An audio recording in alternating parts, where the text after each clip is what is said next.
Olha, já sei o nome, já escolhi o nome. Vai ser Ignorantemente.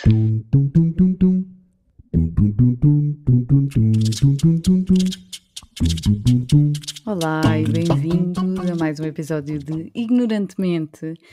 Hoje temos aqui um tema um bocadinho pesado, mas super importante. Fiquem por aí porque acho que vamos conseguir aprender muito hoje. E vamos falar sobre Palestina e Israel, este conflito que tem tido bastante destaque nos últimos tempos e provavelmente só por ter dito esta frase já tenho de certeza quem concorde e discorde. É um assunto muito delicado, como já disse, para muitos é difícil de entender, para outros tem solução QB fácil. E hoje vou ter comigo a Balolas Carvalho, jornalista especializada em relações internacionais e que se tem focado muito em passar informação e testemunhos daquilo que se passa neste momento. Por isso, sem mais demoras, vamos a isto. Olha, antes de mais, bem-vinda. Eu sei que este tema é um tema que é complicado de perceber porque há muita gente que não sabe sequer o que é que se passa. É um tema que já vem de há muitos anos, tem muita história e por isso as pessoas também cansam-se muito facilmente destas coisas quando não lhes toca pessoalmente. Então eu percebo que seja um tema mesmo complicado de abordar, mas gostava de alguma forma de começar mesmo pelo início e de tu explicares assim da forma mais simples que encontrares como é que isto tudo começou. Para uma pessoa que está mesmo à toa no mundo, que não sabe o que é que se passa, como é que tudo isto começou, no fundo? Olha, em primeiro lugar, muito obrigada pelo convite. É mesmo incrível que estejas interessada no tema, porque, como tu disseste tão bem, como já é falado há algum tempo e tem sido narrado de formas muito específicas e também variadas, assusta um bocadinho as pessoas, não é? Uhum. E então agradeço-te mesmo podermos falar deste tema em português e peço já desde desculpas se o meu cérebro crachar a meio, porque Está desculpada. têm sido semanas muito intensas e eu tenho tentado estar em cima do acontecimento e ia-te propor exatamente isso, que é, não há forma de falarmos do que se está a passar sem mencionarmos um bocadinho a história e o contexto e porque é que tem havido narrativas tão divergentes da realidade. Uhum. Então, vamos recuar ainda aos finais do século XIX, que é quando um senhor ateu austro-húngaro, Theodor Herzl, espero estar a dizer bem o nome, basicamente criou uma ideologia chamada, que é conhecida como sionismo. Basicamente, ele idealizou que se criasse um movimento político nacionalista que pretendia a criação e sustentação de um Estado judeu no Médio Oriente. Este movimento, obviamente, ganhou a simpatia de muita gente, porque, como nós sabemos, infelizmente, houve sempre imensas ondas de antissemitismo na Europa e não só. E pronto, e então quando ele cria este movimento, ainda no final do século XIX, a Palestina era ocupada pelo Império Otomano. E, e eles tentaram começar esse processo de colonização da Palestina nessa altura, mas sem sucesso. E só depois da Primeira Guerra Mundial e quando os britânicos colonizaram a Palestina é que se abriu a possibilidade então deste movimento começar a ganhar força e estratégia política. Então, um dos primeiros mitos é que a colonização da Palestina começou em 1948, quando há a assinatura da Declaração de Independência de Israel, mas não é verdade, porque o plano de colonização começou bastante antes e com a ajuda do Império Britânico. Nesta altura, a Palestina era uma terra multicultural, multiétnica, multirreligiosa. A Palestina tinha uma minoria judaica, mas tinha imensos cristãos e muçulmanos.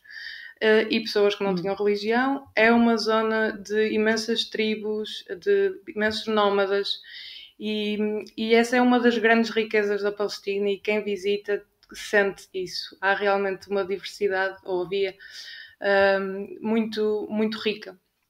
Pronto, só que depois com o horror que foi o Holocausto e a tragédia humana que aconteceu à vista de todos, há uma legitimização desta ideia do sionismo, não é? E realmente os diferentes povos, líderes políticos consideraram que faria sentido encontrar um território para este Estado.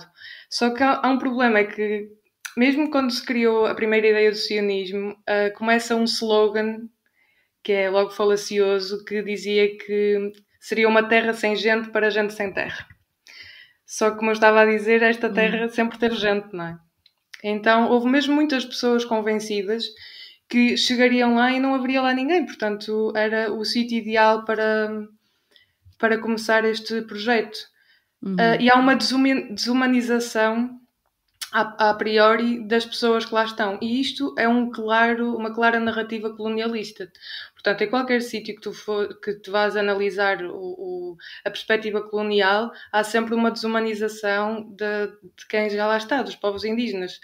E vimos isso com os portugueses. Nós temos uma história degradante de colonialismo, mas também visto com os nativos americanos, em que as pessoas são retratadas como selvagens, não civilizadas, não terem cultura. Portanto, o homem branco chega lá e milagrosamente traz o conceito de civilização. Pronto, o que acontece a partir de 1948 é uma autêntica limpeza étnica da Palestina. Há 750 mil pessoas que têm de fugir e são expulsos, e é esse evento a que se chama Nakba, que há um êxodo, as pessoas tiveram que fugir, as que sobreviveram, porque as milícias armadas sionistas, que, by the way, tudo isto foi sempre suportado por dois grupos terroristas sionistas, porque ninguém fala do terrorismo por parte de Israel.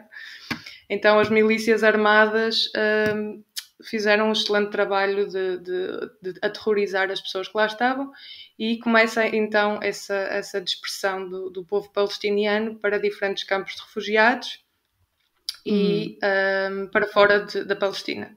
Neste momento há mais de 5,6 milhões de refugiados palestinianos em todo o mundo, e há mais de 50 campos de refugiados em diferentes países, como a Síria, a Jordânia, o Líbano, e dentro da própria Palestina. Portanto, tens os campos de refugiados em Gaza e no West Bank, o que agora é considerado o West Bank, é a Cisjordânia, que foi militarmente ocupada em 67. Pronto, então é aqui que começa, de uma forma muito mais agravada, esta história, não é? Porque a partir do momento em que Israel se declara independente, e depois há a guerra israelo-árabe, porque eles atacaram outros países ali nas redondezas, e há em 1967, a ocupação oficial do território palestiniano, em que fazem a divisão de diferentes territórios, em que dão o nome do West Bank. Portanto, só para teres noção, o termo palestiniano é completamente ignorado e rejeitado. Portanto, essa identidade não existe. Aliás, tu teres bandeiras e enquanto artista, desde 1980, se tu utilizas as cores da Palestina em qualquer obra de arte, podes ir preso. Portanto, há aqui desde o início um esforço gigante para eliminar qualquer força cultural. E esta narrativa colonial e esta ocupação vai além da ocupação militar geográfica. Tens a ocupação gastronómica e cultural, por exemplo, a apropriação da falafel, do hummus, de tantos outros pratos que são palestinianos e da cultura árabe de diferentes países, e que hoje em dia tu vais a Lisboa e vês restaurantes israelitas a vender falafel como se fosse comida israelita, não é? Tiveste a apropriação, a ocupação mental, porque eles fizeram um trabalho extraordinário em dividir o próprio povo palestiniano, porque estes diferentes territórios que existem não estão conectados uns aos outros. Ou seja, quem está em Gaza não pode circular para fora de Gaza, isso acho que é bastante conhecido, mas tu, sendo palestiniano, não podes ir a Jerusalém se estiveres no West Bank. Tipo, a maioria dos meus amigos palestinianos refugiados nunca lhes foi permitido visitarem a Palestina. Os que estão do lado da Cisjordânia nunca puderam ver o mar. Eu perdi a conta aos meus amigos que nunca puderam ver o mar. E pronto, isto são realidades que nos ultrapassam, não é? E que é muito difícil as pessoas sentirem empatia pelo assunto, também porque parece que é muito longe, mas na verdade só estamos ali o mar Mediterrâneo a separar-nos. A única coisa que queria perceber é porque é que há esta narrativa ou seja, de haver um conflito entre a Palestina e Israel, e porque é que se houve muito, por exemplo, eu acho que dependendo dos anos, sei que em 2018 também foi muito falado, como está a ser falado agora, e eu acho que dependendo dos anos, as informações são tão contraditórias, a narrativa vai mudando tantas vezes, que eu acho que também o que cansa as pessoas é não perceberem onde é que, é exatamente não perceberem onde é que está o início, onde é que está a verdade. Depois, pelo que eu percebi, também Israel tem um grande apoio do resto do mundo, não é? Das outras potências. Claro que sim. E isso também ajuda um bocado aqui a... Eu queria perceber esta parte, o que é que influencia, porque ao fim e ao cabo a informação que nos chega é aquilo que nos querem passar, porque nós não temos acesso à informação tal como é, não é? Sim, é uma pergunta excelente e agora o que se passou estas semanas foi um grito, foi inacreditável. Toda a gente pôde ser confrontado com esta realidade que é até que ponto é que os mídia, o que é que nos andam a contar este tempo todo. Quer dizer, se há este caso flagrante e tu consegues ver que a narrativa é altamente manipulada, em que é que não e tudo o resto que não será manipulado, não é? E há um interesse, obviamente, de propagar esta narrativa colonial, porque, repara, aquele território era o crescente fértil. Aquela zona era uma zona extremamente rica em recursos naturais, que estão altamente desproporcionais neste momento, porque com o colonialismo, por exemplo, houve o abate de milhões de árvores nativas daquela zona para a plantação depois das árvores europeias, principalmente pinheiros.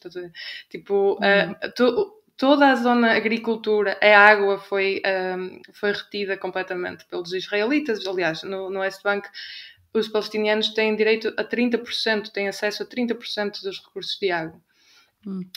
Mas é uma zona geopolítica super importante. Tens ali o acesso ao mar Mediterrâneo, tens acesso à Ásia, à Europa, tens o Mar Morto, claro, mas que os recursos do Mar Morto foram retirados ainda quando estavam lá os britânicos pela Organização Mundial Sionista, no final do início do século XX.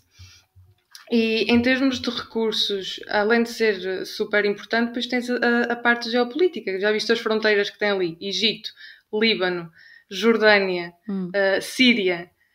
Quer dizer, tens ali acesso a uma grande parte daquela área, e Israel é um projeto de alto benefício para os Estados Unidos, porque eles foram sempre ali o cão de guarda dos interesses norte-americanos, e por isso é que têm um contrato de 3,8 mil milhões de dólares anuais em armamento. Portanto, quando nós falamos em conflito, o que é um conflito? Esta palavra nem deveria ser utilizada, porque tu aqui o que tens é uma força colonial e uma reação anticolonial. E segundo as Nações Unidas, se tu tiveres um grupo a resistir a uma ocupação militar ou uma ocupação colonial, é legítimo. Mas depois tu tens esta criação deste discurso de terrorismo e de não sei o quê, porque lá está, como há falta de informação e como há falta de empatia com tudo o que esteja ligado ao mundo muçulmano, eles utilizam a narrativa religiosa e o antissemitismo e o facto de ter existido o Holocausto como suporte de uma narrativa de vitimização e de que lhes permite uma impunidade internacional, porque tudo isto que está a acontecer é ilegal. Percebes? À vista da lei internacional, isto não pode acontecer. A ocupação militar é ilegal, os colonatos são ilegais, e é isto que é muito importante sabermos: é que, só para teres noção, na Cisjordânia existem mais de 500 checkpoints militares, em que, por exemplo, imagina, tu estás em Lisboa e tu queres ir visitar a tua família a Setúbal, supondo que tens família em Setúbal, e tu tens de passar por 2 checkpoints em que és revistado, em que eles decidem se sim ou não, se podes hoje passar ou não, e tens não sei quantas pessoas à espera à tua frente, e pronto, e tens de passar pelas revistas todas, e provavelmente pelo caminho ainda és humilhado, e se lhes apetecer, se estiverem de bom humor e disserem que não, é não, e voltas para trás e não podes passar. Depois tens 42% do território está fora do acesso dos palestinianos.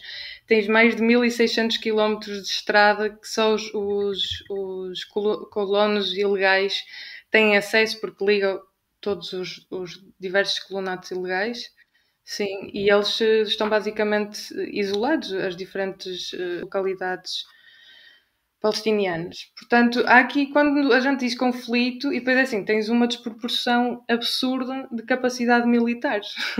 E de Era isso segurança. era aí que eu também queria chegar, a diferença entre um país e o outro em termos de capacidade militar, monetária. Sim, não, tudo está sob ocupação israelita.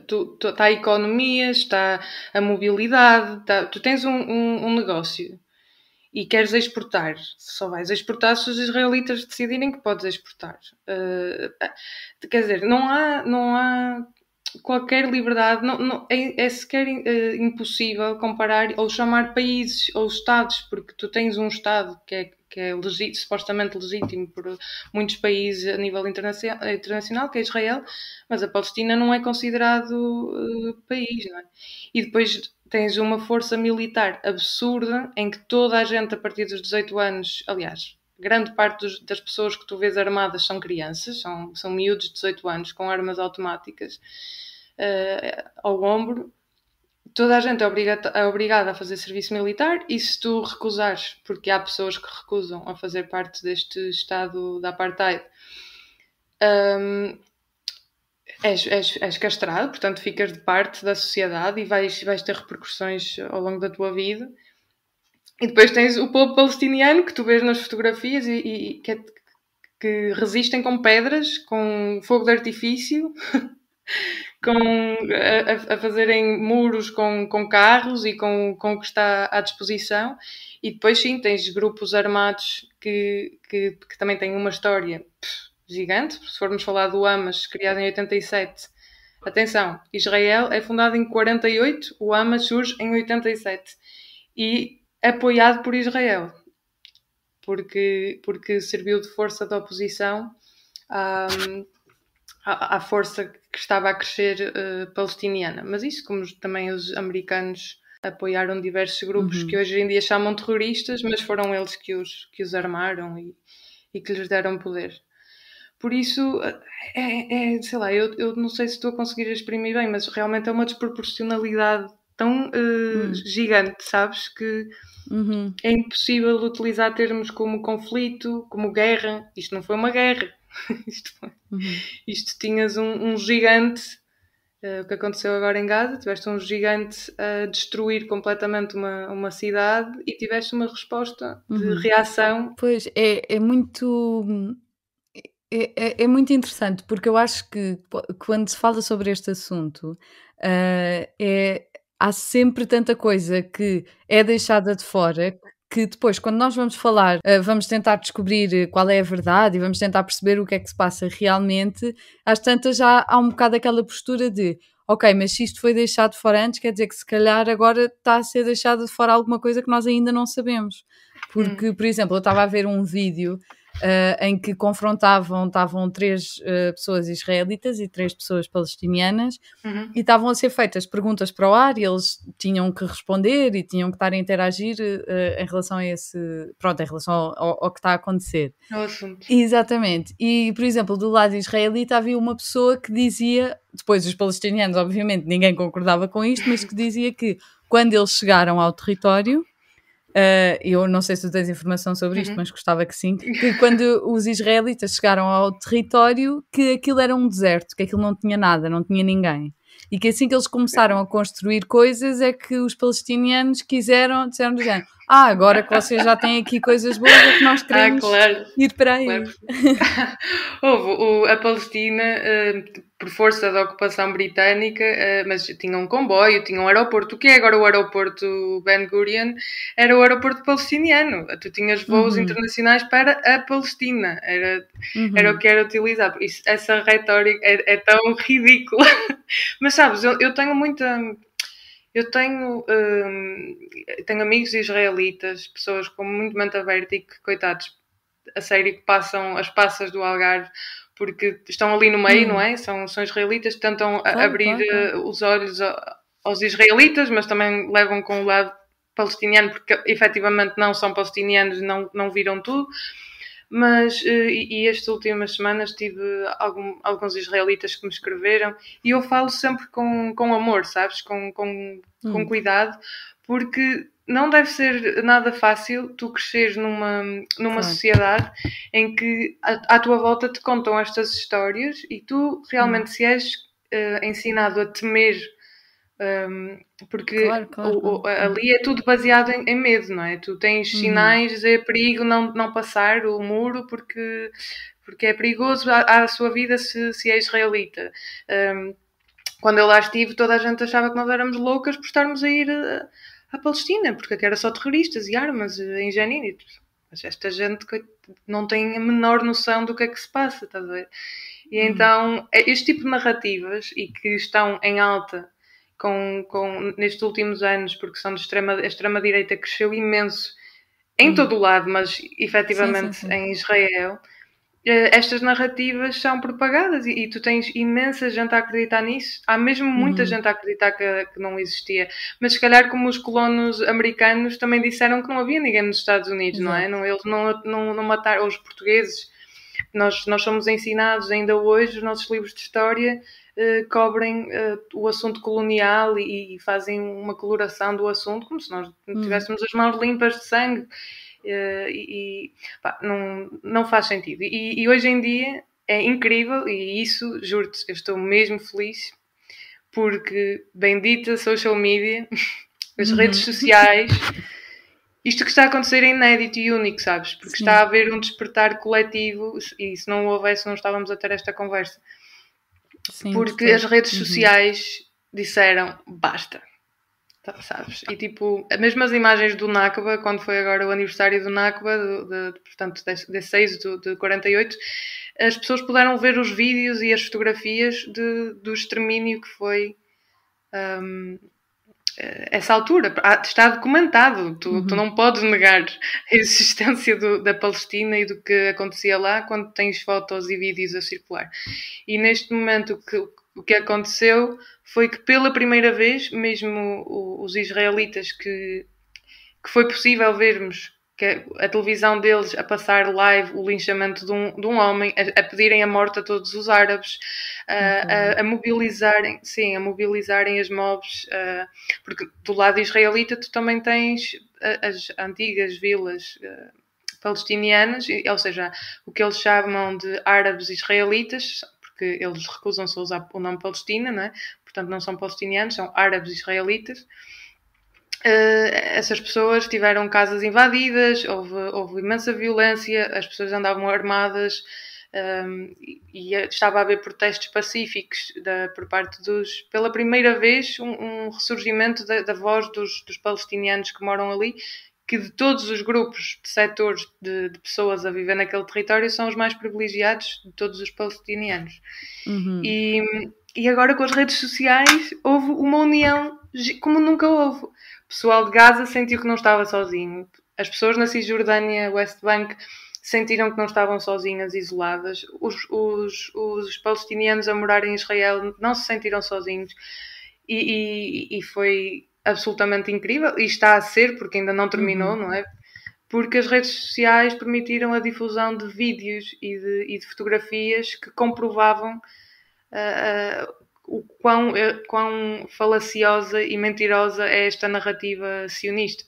E é uma coisa que é muito importante continuar sempre a esclarecer, é que tu seres anti-sionista não estás a ser anti-judeus. Há judeus à volta do mundo todo a erguerem-se e a dizerem-se que são anti-sionistas e que são anti o apartheid e a ocupação militar da Palestina. Tu estás a ser um bom judeu se fores pela liberação dos palestinianos, porque os valores judaicos não são de extermínio e de limpeza étnica dos demais povos, não é? No fundo, as religiões têm por princípios básicos até valores que até são bastante louváveis, algumas. Pelo menos na sua essência. E então é isso, basicamente. Tipo, nós estamos a assistir a uma revolução digital que deu voz a quem há imenso tempo gritava e que não estava a ser ouvido, e que agora foi possível amplificar essas vozes e chegar até nós. Não é? Porque este assunto que nós estamos a viver agora começou tudo por causa de... Bem, vamos dizer que o facto de Trump ter mexido na embaixada dos Estados Unidos para Jerusalém foi um grande motivador e catalisador de tudo o que está a acontecer, não é? Porque basicamente o sonho de Israel é declarar a Jerusalém como capital do Estado, e eles têm ocupado a parte oriental de Jerusalém, e há um plano de anexação em andamento de toda a Jerusalém e consequente do West Bank. Aliás, o Trump veio dizer que apoiava esse plano. E de repente tens o bairro de Sheikh Jarrah e de Silwan, em Sheikh Jarrah foi, portanto, ali o epicentro de tudo isto, porque as pessoas que foram expulsas em 48 das terras tiveram que ir para campos de refugiados, e neste bairro em específico, na Jerusalém Oriental, tu tens várias famílias que vieram daí, dessa necessidade de fugir, e que já moram lá desde então, e muitas destas famílias já nasceram lá, e neste momento há um plano de expulsão destas pessoas, dessas casas, para que os colonatos continuem a progredir. Neste bairro, especificamente, tu já tens famílias que têm as próprias casas ocupadas por colonos israelitas. E só para tu teres noção, isto é absolutamente ilegal em termos de lei internacional, mas já em junho de 2020 havia 420 mil colonos ilegais só no West Bank e 215 mil em Jerusalém Oriental. Há no total 630 mil colonatos ilegais.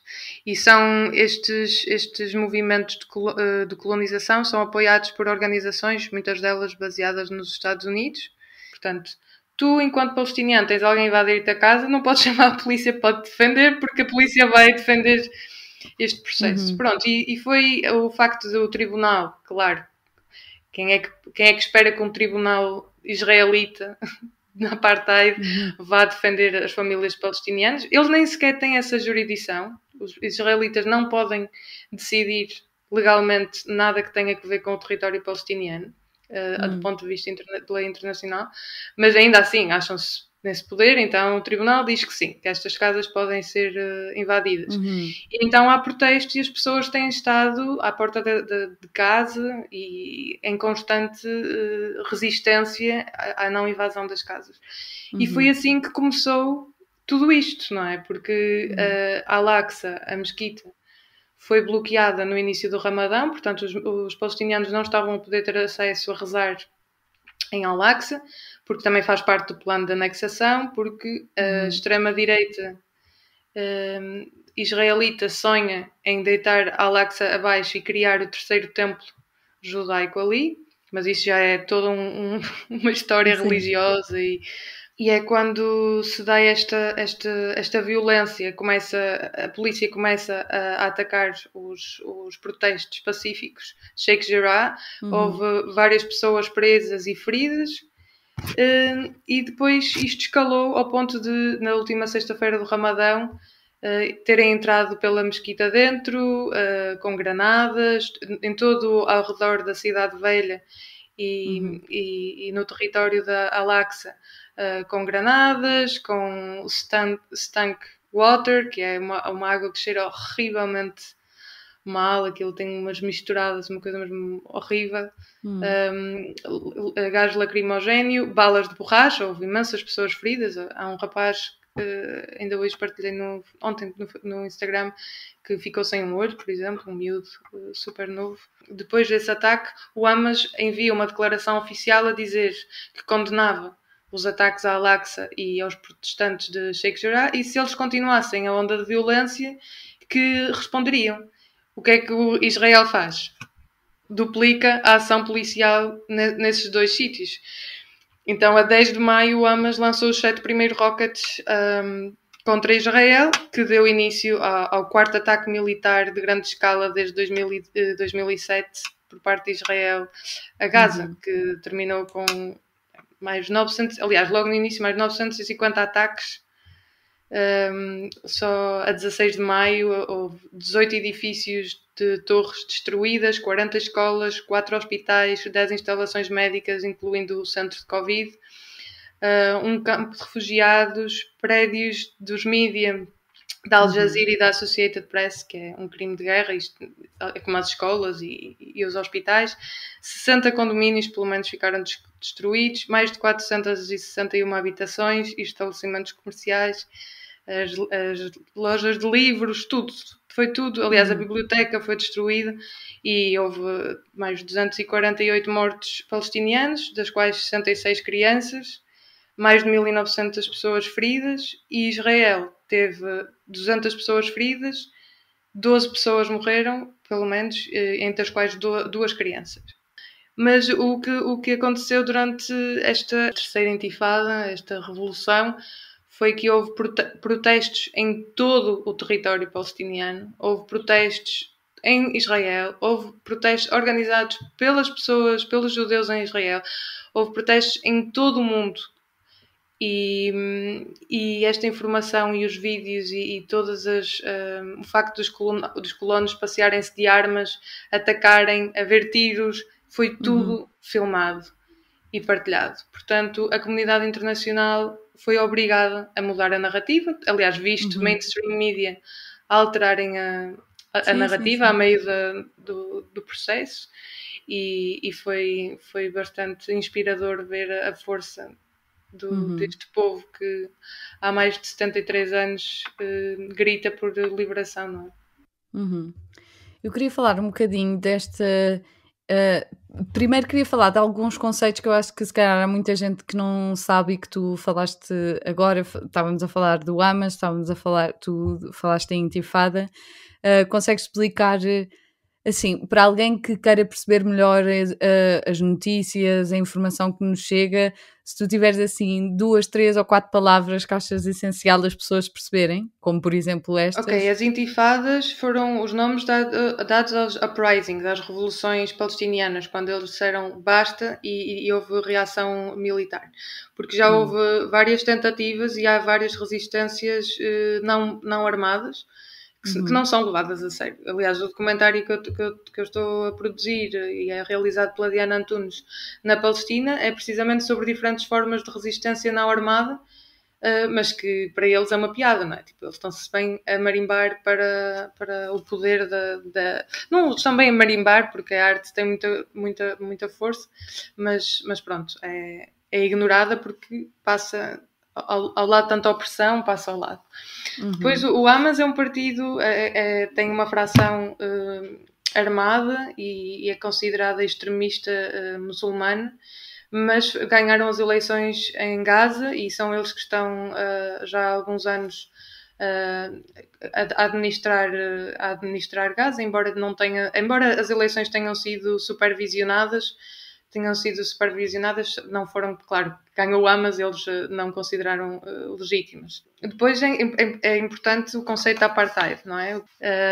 Em que a base da tua etnicidade cria diferentes privilégios. Os próprios israelitas com cidadania israelita têm diferentes categorias e há pessoas que não são permitidas votar, por exemplo. E os israelitas que vieram do norte da África e de outros países árabes são completamente discriminados e têm imensos problemas. Sempre lembrar que não faz sentido falar em antissemitismo porque há palestinianos judeus. Há populações e que lutam pela resistência palestiniana e tens cristãos, toda a gente se esquece sempre dos cristãos. Foca-se sempre toda a gente nos muçulmanos e acham que isto é uma guerra anti-judeus. Não faz sentido. Acho que é muito importante falar do pinkwashing, que é utilizado a narrativa de Israel ser muito aberto e pró-LGBT. Eles utilizam um grupo oprimido como uma forma de marketing. Ou seja, Israel vende a ideia de ser muito liberal e pró-LGBTQ+, quando na verdade utiliza isto como uma ferramenta de marketing e de se posicionar no mundo ocidental, mas depois não dá direitos, por exemplo, aos palestinianos queer, e se a própria comunidade queer tem essa divisão entre os que são árabes e os que não são. Portanto, é muito sádico também utilizar um grupo oprimido há milhares de anos como trunfo. Termos como o West Bank, que é todo o território da Cisjordânia que é ocupado militarmente, Gaza, que é a maior prisão a céu aberto, com 365 km², com a maior densidade populacional, a cidade com a maior densidade populacional do planeta, com pelo menos 1,7 milhões de pessoas, a maioria refugiados do Nakba, de 48. O Nakba é um termo importante porque é esse momento em que tantos palestinianos foram mortos e expulsos. Queria falar também um bocadinho agora sobre o Hamas e sobre, quer dizer, não sei se é de extrema-direita, mas é um grupo terrorista muçulmano, é a forma como é pintado. E a minha pergunta é, porque é que temos de um lado, ou seja, do lado palestiniano, isto a acontecer, se há algum grupo que seja considerado terrorista do lado israelita ou não, e se não há, se de facto existe e simplesmente não é conotado dessa forma porque já há esta divisão no mundo, porque a verdade é que, e se formos ser honestos, os muçulmanos, e principalmente para nós que vivemos na Europa, sabemos que os Estados Unidos também são assim, são muito segregados. Nós ainda somos muito, quando eu digo nós, não estou a falar nós especificamente. Sim, os ocidentais, claro. Exatamente, nós fazemos muito aquela segregação que os muçulmanos são pessoas à parte, não é? Isso ainda é muito feito. E portanto, e não acontece isso com os judeus. E a minha pergunta é essa, será que isto acontece por isso? Porque nós simplesmente vemos os muçulmanos como terroristas, como em tudo? Tipo, metemos todos na mesma caixinha? É assim, ok. Em primeiro lugar, toda esta conversa de terrorismo depende sempre das narrativas que lá estamos. Estou sempre a usar a palavra narrativa, mas é o que ela é. Portanto, do opressor e do colonialista, não é? Claro que como é que... É como os Estados Unidos, imagina. Os Estados Unidos são uma nação terrorista, certo? Por todo o mal todo o horror que já causaram em diferentes países. Ainda hoje estava a ver um meme que é todo o planeta deveria votar para os Estados Unidos, nas eleições dos Estados Unidos, porque eles metem o bedelho em todo o lado, além do seu próprio país. E Israel é um Estado terrorista, quer dizer, o Israel foi criado com a utilização de milícias e tiveste esquadrões de mortos sionistas que organizaram e executaram atentados como o Hotel King David, em que morreram 91 britânicos, árabes e judeus. Tiveste, sei lá, atentados à refinaria de petróleo em Jaffa, o atentado no navio francês Pátria. Assim, há uma lista interminável, só que isto não chega cá porque os mídia e a história deste processo de colonização é tão antigo que vai ficando para trás. E o Hamas é bastante recente, é de 87, e surge como uma reação política para abafar o poder que estava, e a simpatia política que estava a surgir de liderança palestiniana. E é assim, Um dos factos é que os palestinianos não têm uma força, uma liderança política forte e capaz. E isso tem a intervenção da mão de Israel. Aliás, há imensos escândalos de corrupção e de pessoas que trabalham diretamente da autoridade palestiniana com Israel e que são os cães mandados. Por isso, o Hamas é extremista, é um grupo extremista muçulmano, mas que ao lado da força terrorista israelita é uma piada.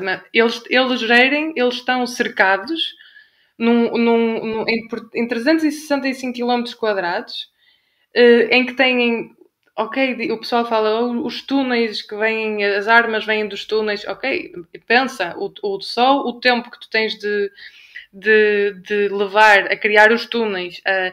O Hamas é um grupo reacionário, que é um grupo que tem força política, é um partido neste momento, aliás, eles têm a força política ali em Gaza, mas são formigas à beira do monstro que é Israel. E quer dizer, o problema aqui é que Israel não estava à espera que eles tivessem o apoio que tiveram.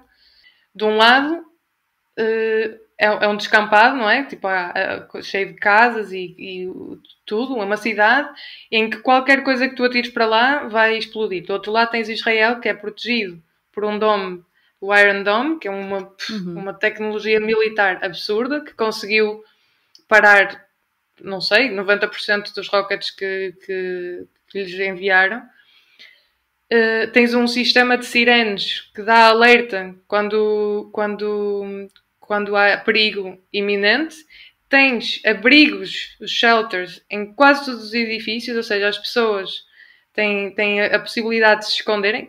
Ninguém tem a oportunidade de se esconder em Gaza, quer dizer, isto é ridículo, não é? Pois, isso também é muito interessante e também queria tocar aí, que é a diferença do dia-a-dia dos palestinianos e dos israelitas. Portanto, quem está a viver neste momento lá, queria perceber um bocadinho a vida dos adultos e das crianças, porque a verdade é que de tudo o que eu pesquisei, de tudo o que eu andei a ver e andei a tentar perceber, em Israel vê-se uma vida muito mais normal. Isso que tu estavas a dizer, de continuam a ir, se calhar, almoçar fora, jantar fora, brunch, estar com os amigos, trabalhar, sair, ir para a escola.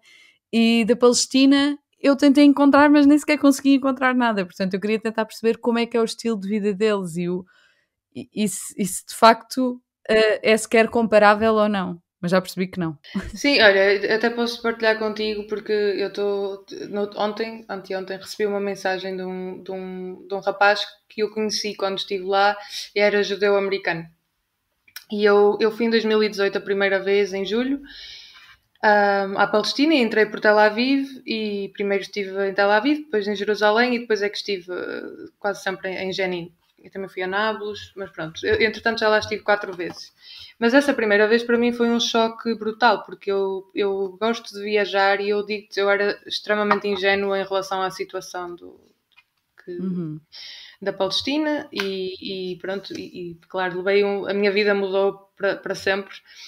E estive em Tel Aviv, e quer dizer, Tel Aviv é uma cidade, eu já estive em Los Angeles e é uma cidade europeia, é Los Angeles, tipo, há imensa noite, há os prédios, as palmeiras na praia, os surfistas, os mercadinhos, imensa arte, há uma vida, é uma cidade super viva, com imensas festas, a comunidade LGBT muito ativa, portanto, a noite techno também é super incrível. Então, tipo, é evoluído, não é? É uma cidade europeia, europeia com ares de Estados Unidos. E depois tu vais ao outro lado e tu vês que queres puxar um autocolismo e não há água. A água é controlada pelos israelitas. Tens os checkpoints, tens os colonatos, tens estradas diferentes. Em Hebron tu tens ruas, a uma grande parte de Hebron que está colonizada já pelos settlements ilegais, portanto pelos colonatos, e há ruas para palestinianos e há ruas para israelitas, para os judeus. Para entrar na mesquita tens de passar por um checkpoint. Tens os militares sempre a circularem na parte superior com arame, com armas apontadas. Há ruas em que tu não podes mesmo entrar se fores palestiniano, ou seja, tu podes porque és turista, mas eles não podem. E eu levei uma chapada depois da cena dos campos de refugiados, porque foi no campo de refugiados que eu também tive mais tempo. E então, quando eu cheguei de volta para voltar para Tel Aviv para ir embora, eu estava atónita, eu não conseguia comunicar. Eu lembro-me de ir à praia à noite e estar em choque, porque na praia há piscinas à beira do mar, há chuveiros constantemente a deitarem água, e eu lembro-me do filme que era ter água do outro lado. E então eu conheci no hostel um judeu americano que estava muito curioso, porque eu disse-lhe, eu estive do outro lado do muro, e ele ficou assim muito curioso. E eu com ele abri-me um bocado e contei-lhe um bocado do que vi. E eu disse-lhe, olha, mas sabes o que é que podes fazer? Podes ir lá tu e vês por ti. E ele, achas que eu podia? Eu acho que sim, acho que ias ser muito bem recebido. Então falei com os meus amigos palestinianos e o Dasuki disse, diz para ele vir, eu recebo-o em minha casa, tenho o maior gosto. E há esta ideia que se tu fores judeu ou se fores israelita és assassinado, não é? Pelos palestinianos.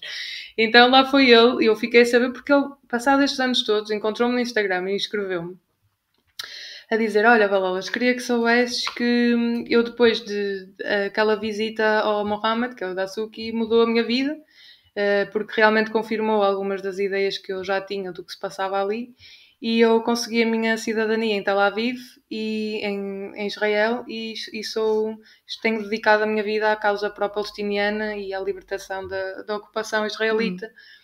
E para mim isso não tens noção do impacto que teve, claro. em termos de inspiração, porque é isso, essas pessoas se humanizarem, se tiverem contacto umas com as outras. Aqui em Berlim, os meus amigos ali ao lado e palestinianos não sabem, não é? Não, e acham que são monstros uns e outros, não é? Tipo, porque uns efetivamente têm experiência. Eu tenho um amigo meu que disse, eu nunca conheci um israelita que não tivesse de farda e de arma na mão. Pois. É a ideia que eu tenho de um israelita. Pois, e aqui em Berlim eu estava com uns amigos que olha, por acaso conheço e são palestinianos, então claro que tivemos logo grandes conversas. Eles estavam a dizer, aqui eu vou ao café com israelitas. E somos amigos e vamos às mesmas festas e não sei o quê. Agora, agora quando isto aconteceu, as pessoas separaram-se todas um bocado, porque lá está, as narrativas começam a confrontar-se. Mas quando tu não estás no território, estás fora, conheces as pessoas, sabes lá de onde é que elas são. Estás a conhecer as pessoas, só depois é que surge, de onde é que és? Sou palestiniano, sou israelita. Pronto, ok. Claro. Mas lá não tens essa percepção. Portanto, a vida é ridiculamente diferente. Israel é conhecida a capital dos veganos. Tel Aviv é a cidade do mundo, acho eu, que tem mais restaurantes veganos do mundo. Tens a maior concentração de startups do mundo. Tens toda uma civilização de inovação tecnológica, imenso emprego, pessoas do mundo todo vão para lá para trabalhar com bons salários. É extremamente cara. A vida lá é super cara. E depois do outro lado tens um desemprego absurdo, acho que é tipo 35%, não quero estar a dizer mal os números, mas eu tinha apontado isso, da população são jovens com menos de 15 anos e que quase todos os miúdos que eu conheci já tinham sido presos e detidos pelos soldados, portanto, deles desde crianças. E há operações militares que, por exemplo, em Hebron, que todas as noites têm a missão de invadir pelo menos 3 casas. Cada grupo tem que invadir pelo menos 3 casas palestinianas. E então a vida é incomparável. É incomparável. Sim, é uma discrepância gigante. E tu levas uma chapada absurda da realidade. E então, neste contexto, quer dizer, nem dá para comparar. Eu não duvido que, atenção, ninguém merece passar pelo ter a sua vida em risco e morreram israelitas e ficaram israelitas feridos. e ninguém merece passar por isto, e é ridículo que o ser humano continue a propagar terror e morte à custa de interesses económicos e políticos que estão longe de ser aquilo que as pessoas que lá moram idealizam para si. Eu acho que a nossa geração tem uma responsabilidade gigante em quebrar muros. Ainda hoje dizia isso a um amigo meu. Nós somos a geração que viu o muro de Berlim cair, e alguns de nós nasceram nos anos pouco depois. E nós viemos ao mundo para quebrar esses muros. Nós estamos cá para abrir caminho e para limpar o caminho para as próximas gerações. E não nos podemos dar ao luxo de querer virar a cara para o lado, por muito difícil que seja constatar que o mundo está do avesso. Ignorar, sim. E qual é que tu dirias que é o papel da religião aqui? A religião foi a base de tudo e continua a ser? Ou é muito mais que isso? A religião é uma história que consegue conectar emocionalmente e em termos de crenças as pessoas, não é? Ou seja, aqui houve o aproveitamento, como eu te estava a dizer, o criador do sionismo era ateu e o seu grupo era ateu. Mas eles, porque tu tens a etnia judaica, não é? Tu podes ter a etnia judaica e não ser judeu de religião. Sim. E eles utilizaram super, super bem esta história da religião, porque sabem que conseguem mover mundos, não é? E não faz sentido, portanto, do lado israelita, faz-lhes sentido usarem essa história, até porque lhes dá impunidade, porque houve o Holocausto e porque há um grande sentimento de culpa mundial também com o que aconteceu com os judeus durante o Holocausto. Espanha, Portugal, têm na sua história a exterminação de judeus muito anterior ao Holocausto. Outros países árabes também. Mas, por exemplo, tu quando falas, isto foi o Ahmed, um jornalista incrível palestiniano, que deu este exemplo. Quando a Arábia Saudita vai contra os direitos humanos, ninguém diz, olha, estás a acusar a Arábia Saudita de ser anti-direitos humanos, portanto és anti-muçulmano. Ninguém diz isto.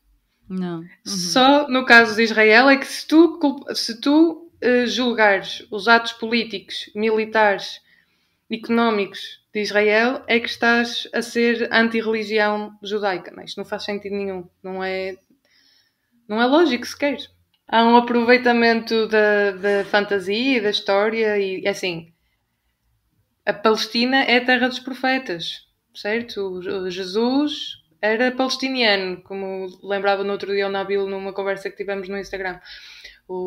Quer acredites ou não, ele nasceu em Nazaré, em Belém, mas era da família de Nazaré e era palestiniano. O Mohammed passou na Palestina. Os judeus têm a história toda ali. E Abraão, que é o pai das religiões monoteístas, das principais, é ali que começa toda a sua jornada, não é? Portanto, tu tens ali uma grande carga cultural conectada com as religiões e por isso é que Jerusalém é a cidade sagrada e tens quantas vezes já não foi invadida por diferentes impérios e toda a gente queria ter controle sobre Jerusalém. Portanto, há um aproveitamento dessa história, mas depois não faz sentido porque tu tens judeus palestinianos. Toda a gente se esquece dos judeus palestinianos, os samaritanos. Há um grupo que perto de Nápoles que são chamados samaritanos. Toda a gente se esquece dos palestinianos cristãos que são igualmente mortos e ostracizados. Portanto, em que sentido é que faz falar da religião aqui? Não é lógico, mas é utilizado como um jogo emocional e com muito sucesso, como aliás se vê. Aqui na Alemanha tu não podes... Bem, foi inacreditável nos protestos ver a ação policial e a interromperem os discursos das pessoas, a dizer que estavam a ser antissemíticos e toda a esquerda alemã tem imenso medo de se posicionar pela Palestina porque não querem ser considerados anti-judeus. Bem, é muito efetivo, não é? É eficiente. E é por isso que se continua a propagar. E depois, claro, como se és extrema-direita, e tens grupos extremamente religiosos também da parte dos judeus, e como por exemplo agora darem-lhes esta força de colonizarem toda a Jerusalém e atacarem Al-Aqsa e sonharem em construir o terceiro templo judeu. Quer dizer, isso é... eu acho que também uma coisa que as pessoas não percebem é que muitas das vezes aquilo que impacta estes sítios somos nós, não é? São os países que estão do outro lado, e eu acho que há muita gente que não vê esta realidade, portanto também é muito importante tu teres dito isso para as pessoas perceberem, tu teres falado do Trump e dos Estados Unidos, para as pessoas perceberem que a nossa política, quem nós escolhemos para estar na liderança, impacta também diretamente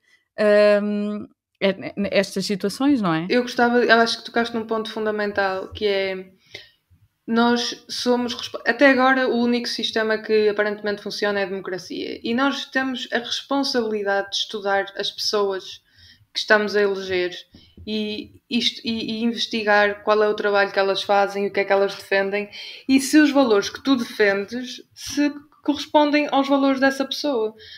Já lá vai o tempo dos partidos e das cores e das pessoas que estavam nos partidos corresponderem aos ideais dos partidos, esqueçam isso. Nós temos que, se é a única ferramenta que temos à disposição, temos que estudar isso. E neste momento é fundamental que se perceba que a forma de intervir é política e é económica.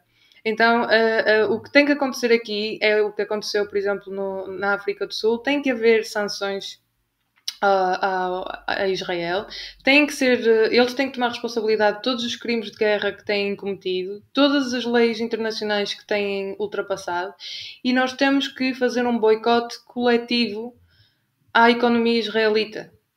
Não podemos importar coisas israelitas, não podemos exportar para Israel, não podemos continuar a vender armas a Israel, como olha, foi incrível a ação dos trabalhadores em Itália que pararam a carga de armamento que estava a ser enviado para Israel e não saiu. Em Inglaterra, os ativistas ocuparam uma das fábricas de armamento para não poderem produzir e enviar para lá. Os Estados Unidos têm que parar de enviar 3,8 mil milhões de dólares anuais em armamento e agora, durante Gaza, eles passaram-lhes milhares de dólares em armas. Então tem que ser de nós, e é por isso que eu acho que é importante. Nós achamos tipo, mas isso está tão longe, o que é que eu tenho a ver com isso? E o mundo está tão caótico, e agora com a pandemia eu só quero ir ao restaurante e voltar a ver a minha família, sem dúvida, mas o mundo tem tendência a piorar e nós vimos os ciclos da história e estamos a ver um aumento da extrema-direita em todo o lado e cabe-nos a nós, com a informação que circula, e investigar, porque não chega só a ler as notícias do jornal que corresponde aos teus ideais e que diz as coisas que tu gostas de ouvir. Não, tens que ir mais a fundo e temos essa obrigação, porque os teus atos, enquanto vives num sistema capitalista, tu estás a alimentar uma máquina que tem muitas raízes e, portanto, se tu escolheres as empresas a quem dás o teu dinheiro, tu estás a ter uma implicação direta no desenvolvimento das vidas das pessoas que estão implicadas com essas empresas. E eu acho que é isso que nós temos que perceber. Ok, já sabemos que o sistema é horrível, capitalismo selvagem, tem uma infinitude também tem as suas vantagens, não o selvagem, mas o capitalismo, mas tem uma infinitude de problemáticas que se levantam. Ok, então de que forma é que podemos usar o sistema contra o sistema? É amor com amor se paga, não é? Neste caso, poder com poder se paga. E de tudo aquilo que nós estivemos a falar até agora, como é que... não sei se é bem qual é a tua previsão, mas como é que tu vês o futuro? Porque, por exemplo, falaste que a Palestina, e é a realidade, não é um país, não é um Estado, não tem ainda essa conotação nem consideração.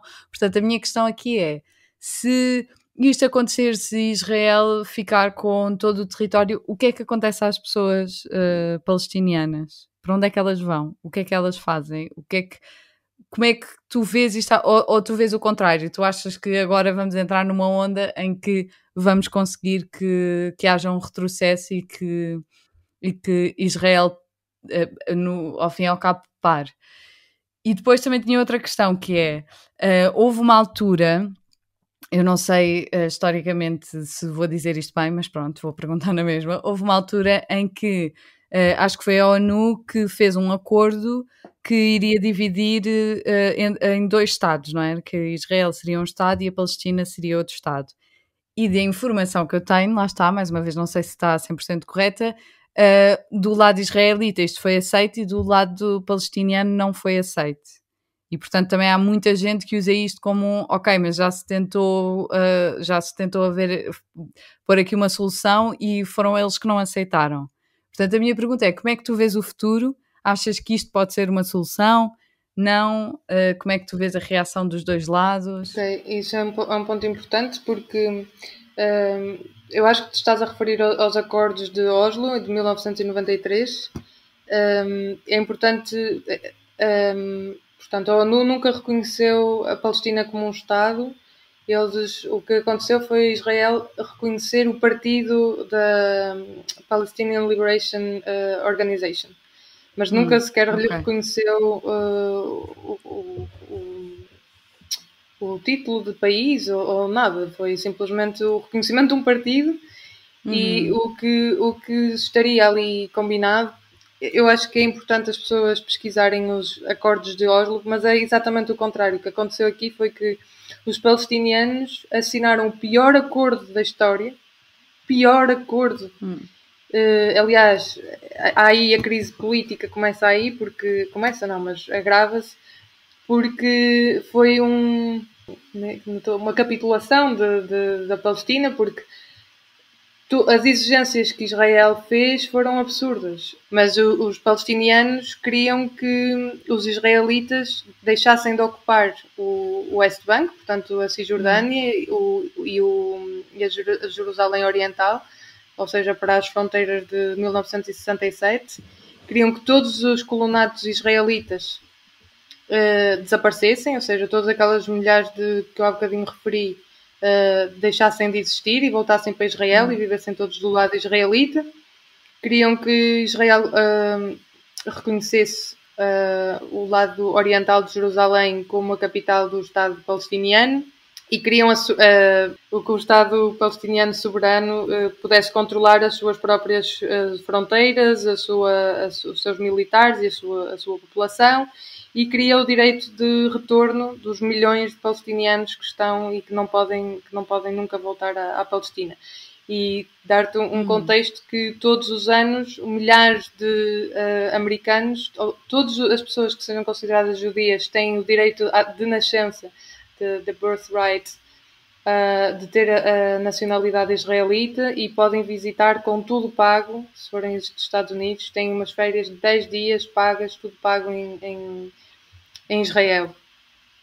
Pronto, mas isto para dizer que os palestinianos no fundo queriam a liberação da ocupação israelita, não é? E do desenvolvimento do colonato. Mas as demandas israelitas eram que não houvesse quaisquer pré-condições dos palestinianos para reconhecerem o Estado de Israel, a anexação permanente do West Bank e com todos os recortes e da ocupação dos colonatos. Queriam a expansão do Estado judeu a toda a Palestina e ainda queriam que os palestinianos rejeitassem toda a forma de violência de resposta à existência de Israel. Pronto, e o que aconteceu aqui é que os acordos de Oslo foi um surrender autêntico, portanto os palestinianos renderam-se a determinadas exigências israelitas e os israelitas nunca cumpriram o lado deles, ou seja, a ocupação cresceu, a ocupação militar cresceu, os colonatos expandiram-se, o plano de anexação ganhou mais força, perdeu-se a conta à quantidade de crianças e adolescentes que foram presos e torturados. Os presos políticos nas prisões israelitas são extremamente maltratados, podem estar doentes e estarem com casos horrorosos de hospitalares que não têm qualquer respeito. Pronto, e eles vêm com esta coisa de os palestinianos, que eles quisessem paz, já tinham tido paz. Se tu estiveres do lado do colono, é muito fácil dizer isso, não é? Tipo, olha, calma e cala-te. E eles negaram qualquer tipo de negociação. E em termos de paz e do que é que pode surgir, do que é que pode vir ali, eu não acredito que depois do que aconteceu agora, eles estão com uma sede de vingança gigante, ou seja, a violência aumentou exponencialmente desde que o cessar-fogo foi anunciado. Aliás, em Sheikh Jarrah, nunca sei dizer decentemente o nome. Eu também não te vou ensinar, por isso está tudo bem. Não. É só por souber algum palestiniano em Portugal a ouvir-me, deve estar a rolar os olhos. O bairro está sob cerco. As pessoas estão... Ainda ontem uma jornalista, eu partilhei isso porque eu perguntei-lhes o que é que se estava a passar. Uma jornalista e um fotógrafo foram presos lá, os mídias não podem entrar. A comida, as pessoas não podem ir ao supermercado, mas os colonos podem passar com armas e está toda a gente convidada a entrar e a instalarem-se. Entretanto, já voltaram a atacar em Al-Aqsa, as pessoas que estavam lá a celebrar o cessar-fogo. O outro bairro que eu mencionei, de Silwan, também tem estado as tensões muito mais a ferver. Começaram uma operação Lei e Ordem que pretendia prender centenas de ativistas dos palestinianos, pretendia e está em ação, ou seja, invadirem centenas de, pelo menos 500 casas de palestinianos a viverem em Israel. Pronto, e entretanto continuam as coisas a acontecer nos campos de refugiados. Ou seja, não há... Agora os mídias não estão tão atentos porque já não há bombas a cair e então já pode passar um bocado abaixo da mesa, mas as coisas continuam a acontecer e é mesmo importante que se continue a falar disto para que não morram. Mas eu não enquanto houver palestinianos vai haver resistência. Enquanto houver palestinianos vai haver resistência, e isto é mesmo importante. Portanto, ou eles matam todos os palestinianos que existem lá e conseguem fazer a limpeza étnica total e completa como gostariam, que eu duvido que isso possa acontecer, tendo em conta os dias em que vivemos, ou então realmente há aqui uma discussão legítima internacional em que se exija que Israel tome responsabilidade de todos os atos e crimes de guerra que tem cometido, todos os crimes internacionais, haja sanções, haja criminalização de Israel. E como dizia um amigo meu palestiniano, se eles quiserem viver cá na Palestina e não nos oprimirem, são muito bem-vindos. E acho que conseguimos. Antigamente já era assim, já havia judeus, já havia cristãos, já havia muçulmanos e vivíamos em paz. E, portanto, se eles quiserem, podemos fazer isto o sítio mais lindo da Terra.